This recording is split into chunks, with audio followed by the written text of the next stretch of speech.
नाज़रीन, पाकिस्तान में एक इलाका ऐसा भी है जहां वोट की कीमत इंसानी जिंदगी है। आपको शायद ये सुनकर हैरत हुई हो, लेकिन दर हकीकत ये नंगी जमहूरियत वाकई इतना गिर चुकी है कि वोट न मिलने पर इंसानों पे जिंदगी के दरवाजे बंद कर दिए जाते हैं। आप स्क्रीन पे इस वक्त जिस इलाके के मनाजर देख रहे हैं, ये इलाका सिंध के जिला मीरपुर खास की हदूद में वाक़ है और इसका नाम गोट गुलाम अली लगारी है। इस इलाके के लोगों पे पानी बंद कर दिया गया है महज इसलिए कि यहाँ से पीपल्स पार्टी के एमपीए मीर हयात खान को वोट नहीं मिलेंगे।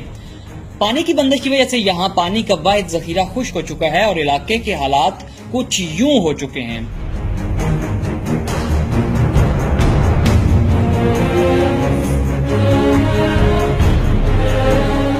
इन खातून का कहना था कि हमारे मवेशी और लोग जोड़ों का पानी पीने की वजह से मर रहे हैं। इस लड़के का कहना था कि हमें कई दिन पानी के इंतजार में सूखना पड़ता है।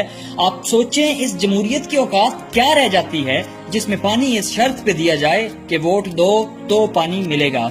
आप इस इलाके के लोगों की जगह अपने आप को रख कर सोचें। पिछले दिनों सैयद खुर्शीद शाह मीडिया पर यह दावा करते हुए पाए गए थे कि सिंध की तकदीर बदल दी है। ये सिंध की बदली हुई तकदीर की एक झलक थी। पाकिस्तान भर के अवाम से पुरजोर अपील है कि सोशल मीडिया का इस्तेमाल करते हुए इस वीडियो को इतना फैलाएं कि सैयद खुर्शीद शाह की नाक के नीचे आबाद ये जहन्नुम उनको दिखाई दे जाए और बदला हुआ सिंध भी पूरा पाकिस्तान देख सके।